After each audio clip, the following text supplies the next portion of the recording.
Welcome back to Touring History, where we make the past more interesting than whatever your algorithm thinks you want to watch next. I'm Lane. And I'm Algorithmic Dave. And we're still trying to understand how people survived before GPS. Pull out the map. I think we're lost.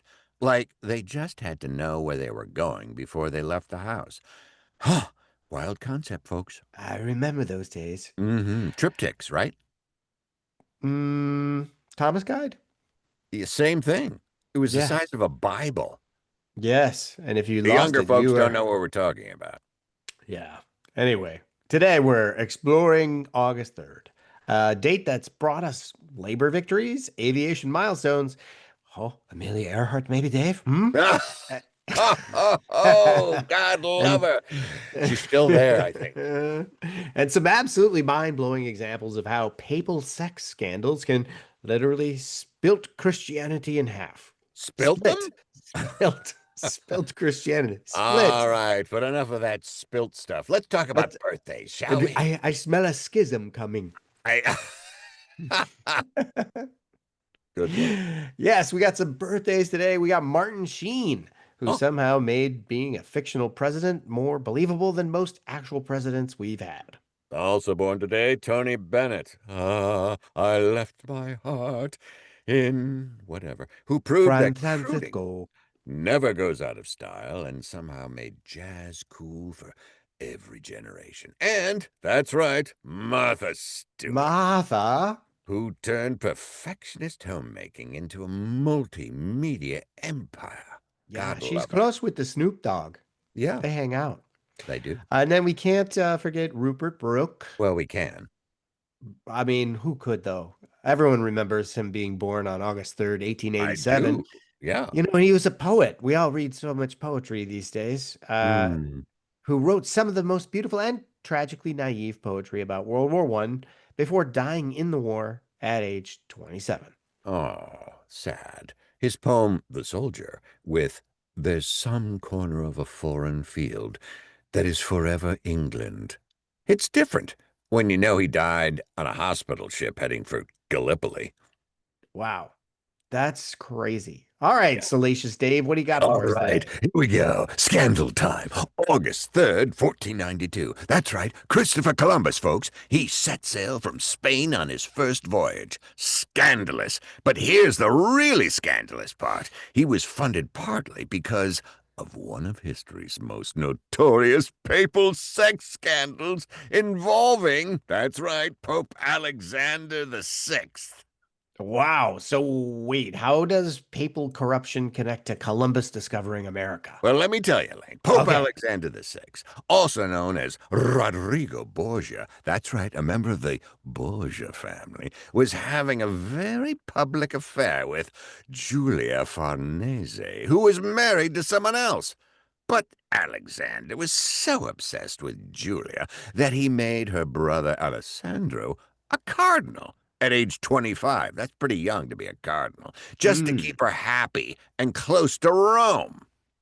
So papal nepotism driven by sexual obsession. Absolutely. That seems on brand for the Borgias. Well, the Borgias were nuts. But here's where it gets wild. Alessandro Farnese later became Pope Paul III.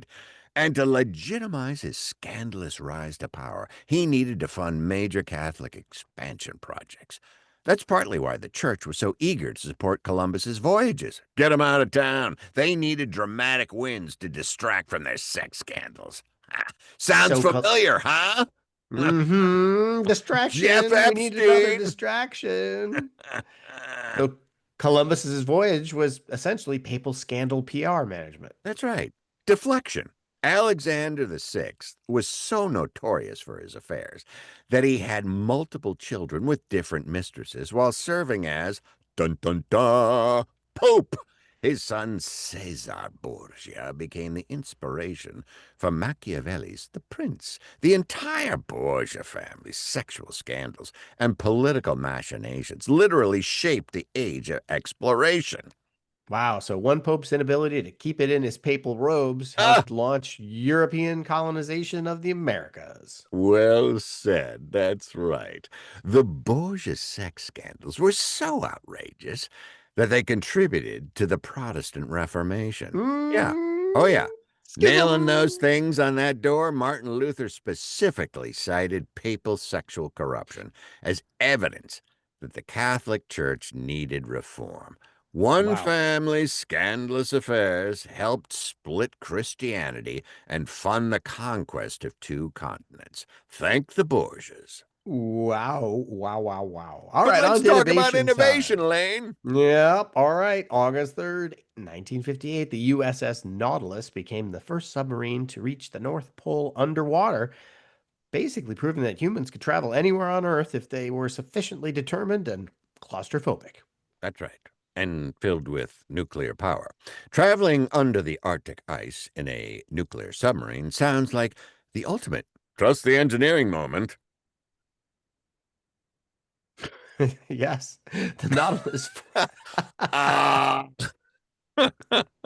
we hope. The Nautilus voyage revolutionized Arctic exploration and proved that nuclear submarines could operate in the most extreme conditions. It opened up entirely new possibilities for both scientific research and military strategy. Plus, it probably inspired every kid to want to be a submarine captain. Yep, What yep. the?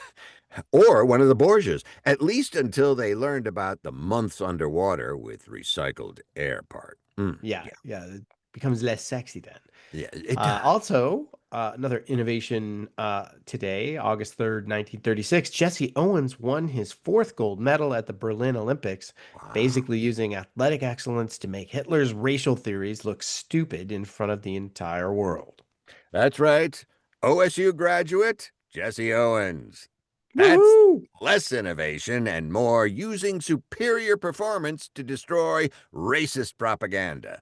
Take that, Adolf. Though I guess making Nazis look foolish through excellence counts as social innovation, I think. Sure. And you know what else is great social innovation? Cheese. Yeah, sharing some charcuterie in the park, right? Let's Ooh. talk about the cheese store of Beverly Hills, where they've been elevating taste buds since 1967. Oh, that's right. They're still celebrating the return of Bava Brothers. And honestly, Lane, if you haven't tried authentic Calabrian charcuterie, which I know you have, you're basically eating store brand version of Italian tradition. Yeah, the Bava Cardboard. Brothers, yeah, eat the good stuff. Eat Bava Brothers. They bring four generations of family expertise to every bite. Their sopressata uses heritage pork with calabrese, paprika, fennel seeds, and red pepper. It's aged for a month and then pressed for 2 weeks using techniques that have been perfected all the way back since their great grandfather's time in Italy. Ooh, and their Induja Calabrese spread, I still can't pronounce that correctly, is I know basically it sounded spicy, good to me. spreadable perfection that'll make you question every condiment choice you've ever made. Don't Mm. pass the ketchup, pass the Anduja Calabrese spread. Add it to pizza, pasta, or just eat it with bread while contemplating your previous food mistakes, okay? Yeah. Visit cheesestore.com or head on into their Beverly Hills location. With over 600 imported cheese varieties plus Bava Brothers' triumphant return, your palate is about to discover what authentic Italian flavor actually tastes like. The cheese store of Beverly Hills. Oh, yes, oh, yes, oh, yes. Where every purchase is an education and every bite is a masterclass. Give me my certificate. Dave, you put a lot of yourself into every ad. Don't I? That's August 3rd, isn't it? Yeah, that's August 3rd, proving that humans will accidentally reshape entire civilizations while being completely focused on their immediate personal interests. Yeah, that's what I do. Yeah. Thanks for touring history with us. Like, subscribe, and hey, send us your voice memos about meaningful dates, okay? Yeah, until next time, remember history is just humans creating massive consequences while trying to handle their personal desires and random circumstances. That's right. So this has been Touring History. I'm Dave. And I'm Lane, and we'll see you in the Ooh, in the past. past.